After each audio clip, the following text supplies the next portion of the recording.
Good morning friends. দেখো এখন সকাল 5টা বাজে। যথারীতি আজকেও বৃষ্টি চলছে, তো সমুদ্রে যাওয়া যায়নি আজকে, সকালবেলাও আমি যেতে পারিনি, তো বারান্দাতেই বসে রয়েছি। বেশ ভালো লাগছে।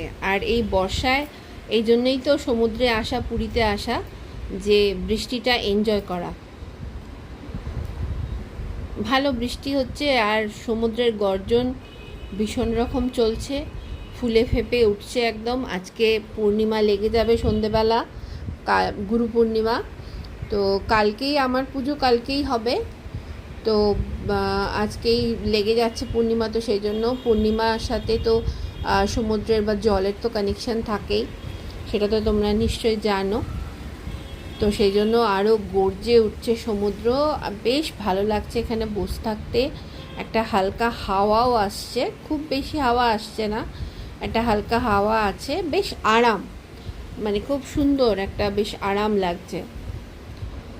তো তোমাদের সাথে রোজ সকালবেলায় সমুদ্র শেয়ার করছি। আজকে ফিরে যাব কলকাতা।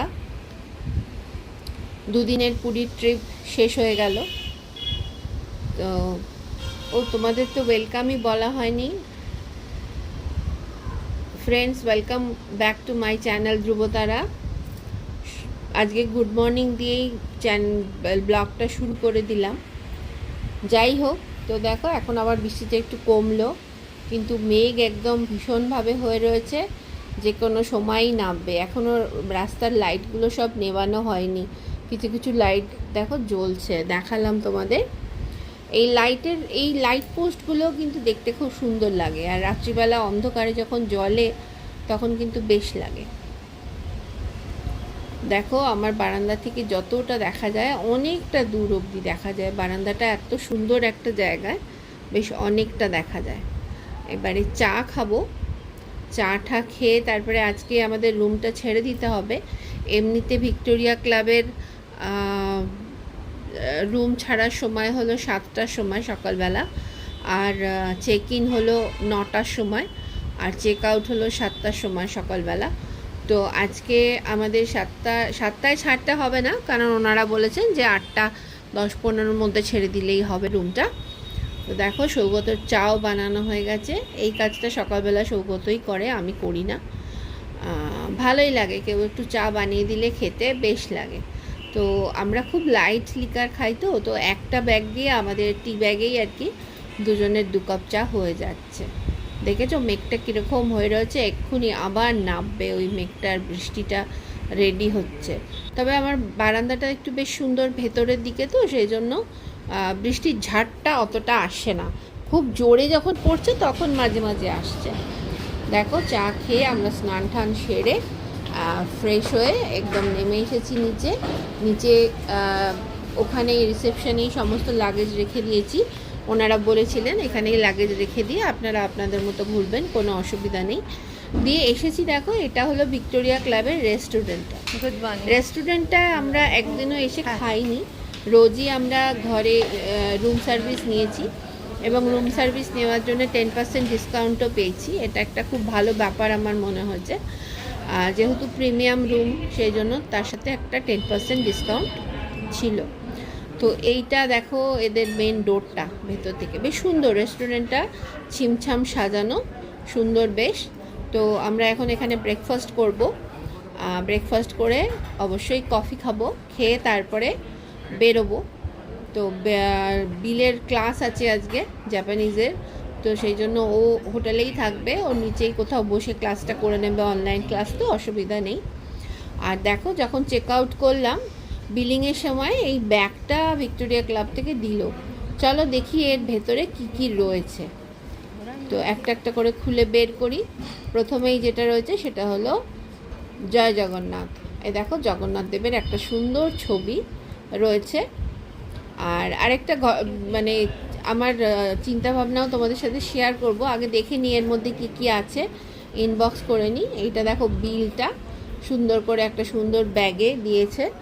তো এগুলো আমার খুব ভালো লাগে, এরকম সমস্ত, মানে যা হোক করে যে চেক আউট করছে মানে যা হোক করে ছেড়ে দিলাম সেরকম নয়। তো এই জগন্নাথের যেটা হয়েছে সেটা হলো যে আমি ভেবেছিলাম এবার পুরী থেকে একটু জগন্নাথ জগন্নাথের মূর্তি নিয়ে যাব, কিন্তু তারপরে চেঞ্জ করলাম ডিসিশানটা। কিন্তু তারপরে দেখো জগন্নাথ কিন্তু আমার সাথে কলকাতা যাচ্ছেই, জগন্নাথ নিজেই চলে এসেছে। তো আমরা আলুর পরোটা অর্ডার করেছি। তো এবার গিয়ে হাতটা ধুয়ে আসি। এটা দেখো কি সুন্দর সুইচগুলো, এইটা হলো হাত ধোয়ার জায়গা, ওয়াশ বেসিন আছে এখানে, দুদিকে দুটো আছে, এদিকে একটা, এখানে সাবান আছে। তা আমিও হাতটা ধুয়ে নিই, খাবো। আর আর অপোজিটেও আরেকটা কিন্তু ওয়াশ বেসিন আছে, এখানটা শুধু ফর হ্যান্ড ওয়াশের জন্য। এখানে সুন্দর টিস্যুও রয়েছে, হাত ধুয়ে মুছে নাও।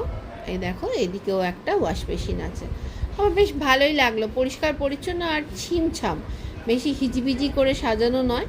আর এখানে একটা দেখো কি রয়েছে, এগুলো আমার বেশ ভালো লাগে। অনেকের বাড়িতে এরকম থাকে, তো আমার ভালো লাগে এগুলো দেখতে। তো আমাদের এখনও আলুর পরোটা দেয়নি, চলো বসি, তারপরে আলুর পরোটা দিলে খাবো। ওই দিকটা হলো ওদের কিচেন, আর এদিকটা এন্ট্রেন্স। এই যে আলুর পরোটা দিয়ে গেছে, আলুর পরোটার সাথে আছে আচার আর দই, বেশ বড়সড় আলুর পরোটা। এটা পুরোটা খেতে পারলে হয়। যাই হোক, আলুর পরোটা খাওয়া হয়ে গেছে, এবারে দিয়েছে কফি খেয়ে আমরা আবার রিসেপশনে চলে এসেছি। দেখো এখানে সমস্ত আমাদের লাগেজ রয়েছে, এবং এদের একটা ভালো জিনিস হলো লাগেজগুলো সবার রুম নাম্বার দিয়ে ট্যাগ লাগিয়ে দিয়েছে, তো সেই জন্য কোনো অসুবিধা নেই। এবং যিনি ছিলেন রিসেপশনে তিনি বললেন, ম্যাডাম আপনি নিশ্চিন্ত হয়ে যান, আপনার লাগেজের কোনো প্রবলেম হবে না। তো দেখো আমি একটু তোমাদের পুরো এটা ঘুরিয়ে দেখাচ্ছিলাম, আর এই গাছগুলো আমার বেশ ভালো লাগছিল। আর সবথেকে ভালো হলো এই রেইন লিলি, বা আমরা যেটা বলি 9 o'clock বা টাইম ফুলও অনেকে বলে থাকি, এই দিয়ে পুরো পাঁচিলটা না বাগানে খুব সুন্দর করে সাজিয়ে দিয়েছে। আজকে ফুল কম ফুটেছে বৃষ্টির জন্য, যেহেতু কালকেও বৃষ্টি হয়েছে সকাল থেকে, আজকেও সকাল থেকে, কারণ এই গাছগুলো মেনলি যেটা চায় সেটা হলো রোদ চায়। তো যাই হোক, হয়ে রয়েছে, ফুটে রয়েছে, নিচেও রয়েছে। আমার খুব ভালো লাগলো জায়গাটার এটা দেখে, প্ল্যানিংটা এত সুন্দরভাবে ওরা সাজিয়ে রেখেছে। এই একটা খুব নর্মাল একটা ফুল দিয়ে, যেটা সব সময় সব জায়গায় চোখে পড়ে, কিন্তু যখন অনেক একসাথে থাকে তার লুকটাই কিন্তু আলাদা হয়ে যায়। তো সেই জন্য তোমাদের সাথে এটা একটু শেয়ার করলাম। আর এখানে কিন্তু বড় বড় গিরগিটি আছে, জানো তো, আমি দেখছিলাম মাঠের মধ্যে গিরগিটি রয়েছে বেশ ভালো। এখানেই বাগানে বসে বসে বীর ক্লাস করছে, কারণ ওই ভেতরে নেটওয়ার্ক পাচ্ছিল না রিসেপশানে, তো সেই জন্য এখানে বাগানে দোলনা রয়েছে। আগের ভিডিওতে তোমাদের দেখিয়েছি সুন্দর করে বাগানটা সাজানো। তো বিল ওইখানেই বসে আছে, বসে ক্লাস করছে। আর আমি আর সৌগত এখন একটু যাব সমুদ্রে, কারণ ভেবেছিলাম মন্দিরে যাব, কিন্তু মন্দিরে এখনও জগন্নাথ দেবের পুজো শুরু হয়নি, আজকে বেলা থেকে শুরু হবে 2টো থেকে। তো সেই জন্য আর এখন মন্দিরে যাওয়ার প্রোগ্রাম ক্যান্সেল করে দিলাম, দিয়ে আমরা চলে এসেছি সি বিচে আবার সমুদ্রের ঢেউ দেখতে। আর আজকে কিন্তু আমার আরেকটা জিনিস পূরণ করার ইচ্ছা আছে, জানি না করতে পারবো কি না।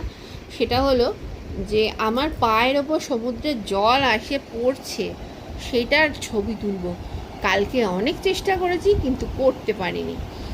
আজকেও কিন্তু বেশ অনেক লোকজন আসছে, এসেছে। সকালবেলাও দেখছিলাম অনেক লোক আসছে, অনেক লোক চলে যাচ্ছে ট্রেন ধরতে। সকালবেলায় শতাব্দী আছে, শতাব্দী ধরতেও চলে গেছে অনেক লোকে। আবার কালকে বিকালেও অনেককে দেখেছিলাম যারা চলে যাচ্ছে। তাও কিন্তু পুরীতে লোক সংখ্যা কম হয় না, রোজই আসা যাওয়া চলতেই থাকে। তো আজকে মেঘলা, একদমই মেঘলা আকাশ, রোদ নেই বললেই চলে। আর বড় বড় ঢেউ এসে আছড়ে পড়ছে সমুদ্রের একটা কথা যদি চিন্তা করো, তাহলে তোমাদেরও আমার মতো চিন্তাভাবনা আসবে। দেখো আমি কিন্তু আমার কাজ করতে রেডি হয়ে গেছি।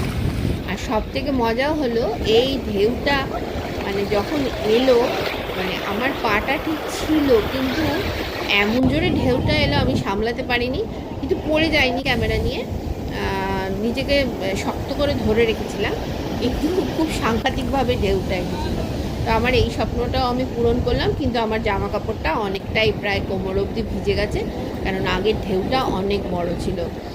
তো যাই হোক, যেটা বলছিলাম যে সমুদ্র কিন্তু আমাদের কাছ থেকে অনেক কিছু নিয়ে যায়, অনেক কিছু ফিরিয়ে দিয়ে যায়।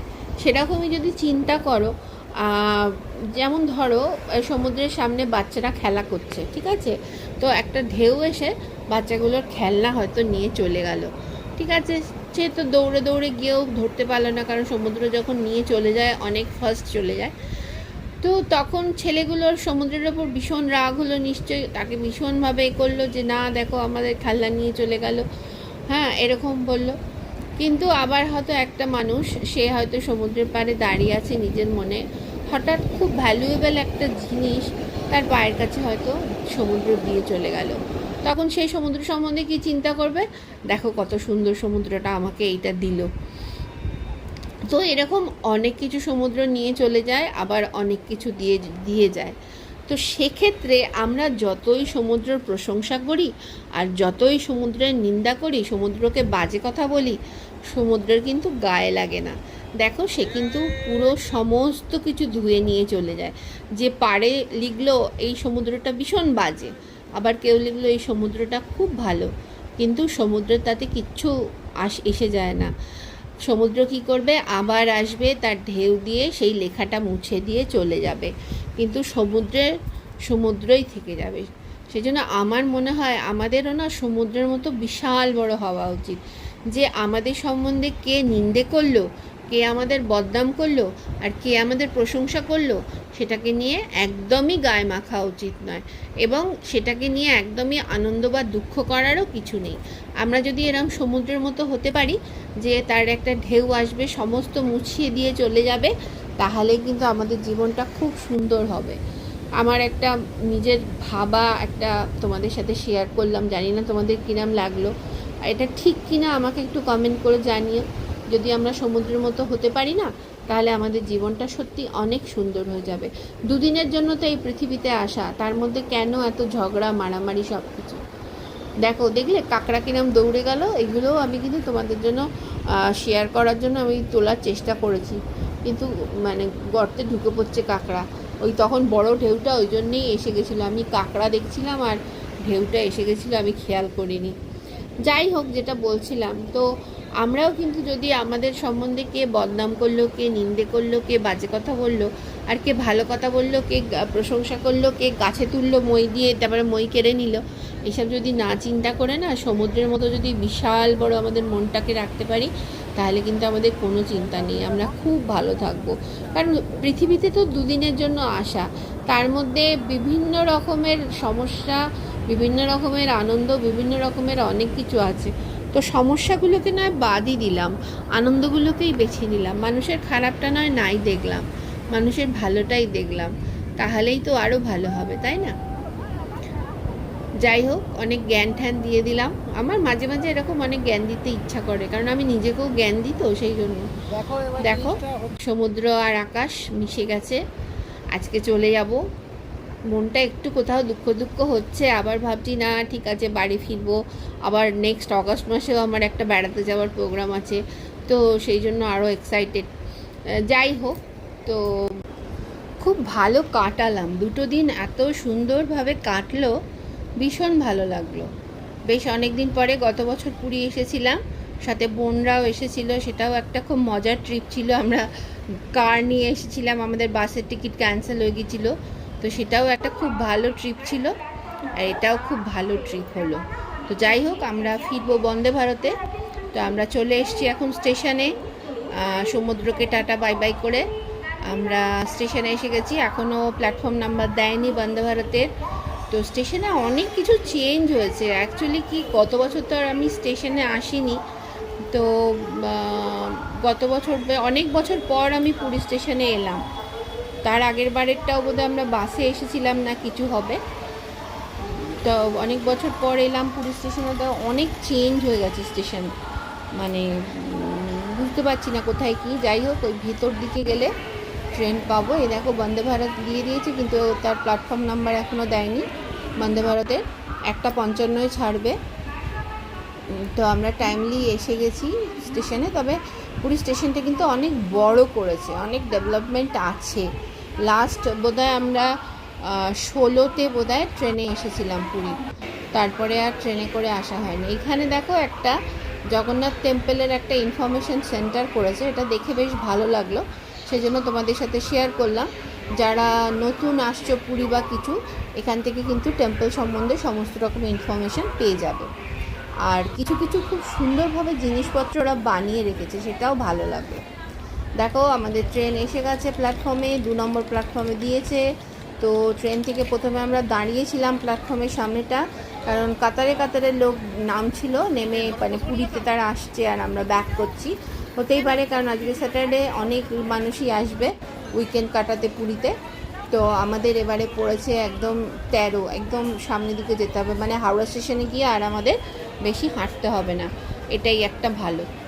তো চলো তাহলে এবার ট্রেনে উঠবো।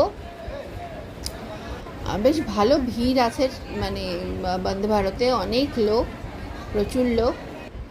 তো আমরা এসে গেছি আমাদের 13তে, একদম সেকেন্ড কম্পার্টমেন্টটাই হলো আমাদের। তো চলো এবার ট্রেনে উঠে পড়ি। ট্রেনে উঠে জিনিসপত্র রাখতে হবে। খুব ভালো কাটালাম পুরীটায় এই 2 দিন। চলো আমিও উঠে পড়ি, আর বাইরে দাঁড়িয়ে থেকে লাভ কি, আবার খুব তাড়াতাড়ি আসবো। জয় জগন্নাথ। জগন্নাথ আবার খুব তাড়াতাড়ি টানাবেন নিশ্চয়ই, চলে আসবো আবার পুরী। তো সমস্ত মানুষই এখন ব্যস্ত ট্রেনে সব তাদের জিনিসপত্র রাখতে। বিলও আমাদের জিনিসপত্র রাখছে। বিল সাথে এলে এগুলো আর আমার বা সৌগতর দায়িত্ব থাকে না, এগুলো সবই বিল তার দায়িত্ব পালন করে এবং খুব ভালোভাবে পালন করে। সারা রাস্তা আমাকে কিছু ক্যারি করতে দেয় না, আমি আমার পার্স ছাড়া আর কিছুই ক্যারি করি না। বাবাকেও যতটা কম পারে দেয়, কিন্তু বাবা তো জোর করে নিয়ে নেয়।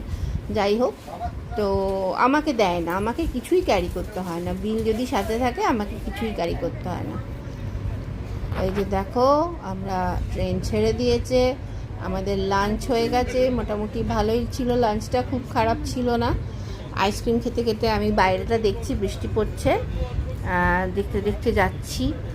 আর আসবার সময় কিন্তু আমি জানলার ধারে বসতে পারিনি, বিল আমাকে বসতে দেয়নি। আর ভদ্রক অবধি ছিল বলে আমি বেশি কিছু বলিনি, ছেড়ে দিয়েছিলাম, বাচ্চা মানুষ ঠিক আছে। তো এবারে কিন্তু আমি জানলার সাইড আর ছাড়িনি, নিয়ে নিয়েছি জানলার পাশ। মানে ছোটোবেলা থেকে এই জানলার পাশে বসা নিয়ে যে কত মারামারি হয়েছে, আর টিল নাও এখনও হয়ে যায়। যাই হোক, তো চলো, কি সুন্দর লাগছে না, বৃষ্টি পড়ছে আর আমরা চলেছে বন্দে ভারত খুব ঝিকঝিক ঝিকঝিক করে। আর ট্রেনটা খুব ভালো যাচ্ছে, আশা করছি রাইট টাইমে হাওড়া ঢোকাবে। আর কলকাতায় বৃষ্টি হচ্ছে কিনা জানি না, তা পুরীতে কিন্তু ভালোই বৃষ্টি পেলাম, উড়িষ্যার দিকে বৃষ্টিটা ভালোই পেলাম, ভদ্রকেও বৃষ্টি পেয়েছি, পুরীতেও বৃষ্টিটা ভালোই পেলাম। আমাদের ওয়েস্ট বেঙ্গলে কি হচ্ছে এখনও জানি না, গিয়ে দেখব। কি ভালো লাগে না বাইরের সিনারিগুলো দেখতে। তো তোমাদের কিরাম লাগলো আমাদের পুরী ট্রিপটা যে তোমাদের সাথে শেয়ার করলাম, কিরাম লাগলো জানাতে ভুলো না। আর যারা এখনও সাবস্ক্রাইব করে উঠতে পারোনি বা নতুন আজকে আমার চ্যানেলটা দেখছো, তারা একটু পারলে সাবস্ক্রাইব করে দিও, কারণ সাবস্ক্রাইব করতে তো কোনো অসুবিধা নেই, জাস্ট লাল যে লেখা থাকে সাবস্ক্রাইব, ওটাকে প্রেস করে দিলেই সাবস্ক্রাইব হয়ে যাবে। আর যদি ব্লগটা ভালো লাগে একটা লাইক করে দিও, বা যদি কারোর সাথে শেয়ার করতে চাও, ফ্যামিলি ফ্রেন্ডস তাদের সাথে শেয়ার করো। আর তোমরা কে কবে পুরী আসছো কমেন্ট করে জানিও। কেউ পুরী যাচ্ছে শুনলেই মনটা খুশি খুশি হয়ে যায়। এক তো হলো জয় জগন্নাথ, দ্বিতীয় হলো পুরী, আর তৃতীয় হলো জিভে গজা। অনেক জিভে গজা নিয়েছি, সবার জন্য নেওয়া হয়েছে জিভে গজা। সেই জিভে গজা বোধহয় জামা কাপড়ের থেকে জিভে গজা বেশি হয়ে গেছে, মানে পুরীর খাজা আর কি, জামা কাপড় কম, খাজা বেশি। তো অনেককে দিতে হবে, অনেকে বলে পুরী যাচ্ছ খাজা এনো, আমরাও বলি, আমাদেরও অনেকেই এনে দেয়, পুরীতে গেলেই খাজা এনে দেয়। তো সেরকমই আর কি, দেখো। আর ভালো লাগলে কিন্তু অবশ্যই জানিও। আমি ব্লগটা অনেক বকবক করেছি পুরো ব্লগটা ধরেই। আসলে মাঝে মাঝে না মনের কথাগুলো কাউকে বলতে ইচ্ছা করে, তো কাকে বলি, তোমাদেরই বলি, তোমাদের সাথে শেয়ার করি। আমার কথা হয়তো কারো কারো কোনো কাজেও লাগে, তখন সে আমাকে আবার হোয়াটসঅ্যাপ করে বা মেসেজ করে জানায়, সেটা আমার তখন ভালো লাগে। দেখো আমরা এসে গেছি, এখন ঠিক একদম 8:30 বাজে, এরম রাইট টাইমে একদম ঢুকিয়ে দিয়েছে বন্দে ভারত। তো চলো বন্দে ভারত টাটা, এবার আমরা বাড়ি যাব। হাওড়া স্টেশন থেকে বেশি দূর হাঁটতে হচ্ছে না, এই যে দেখো প্ল্যাটফর্মে একদম সামনেই নেমেছি, এই যে হাওড়া স্টেশন পুরোটা। তবে এবারে ট্রিপে আমার ম্যাগাজিন কেনা হয়নি, কারণ এই দিক দিয়ে এসেছিলাম, তো 21 নম্বরে ছিল, তো এই পাশটা দিয়ে এসেছিলাম, তো ওই দিকে আর ম্যাগাজিনের কাউন্টারের দিকে যাওয়া হয়নি। এই যে এখন আমরা চলেছি, এখান থেকে স্টেশন থেকে বেরোবো। একটা উবের পাওয়া যায়নি, উবের বুক করা যাচ্ছে না, আর সেই জন্য যাত্রী সাথী বুক একটা হয়েছে, ওইখানে দেখা যাক নেবে, এখানে বোধহয় নাম্বার দিতে হয়। এই যে লাইনে সেই জন্য দাঁড়িয়েছে সৌগত, আমি পাশে দাঁড়িয়ে আছি, আমি আর বিন। এই যে এখানে দেখো হাওড়া স্টেশনটা কি সুন্দর লাগছে না? আগে না হাওড়া স্টেশন মানেই আমাদের খুব আনন্দ ছিল, কারণ হাওড়া স্টেশন মানেই মামার বাড়ি। তো এখনও হাওড়া স্টেশনটার সেই ফিলিংসটা রয়ে গেছে। প্রচুর লোক যাতায়াত করছে, কত লোক রোজ যাতায়াত করে, তাই না? হাওড়া স্টেশনে ভালো লাগে, বসে বসে দেখলেই যেন সময় কেটে যায়। আমাদেরও গাড়ি পেয়ে গেছি যাত্রী সাথীর, এবার আমরা চলেছি বাড়ির দিকে। তো ড্রাইভারটিও বেশ ভালো ছিল। তাহলে চলো আজ এই অবধি থাক, টাটা।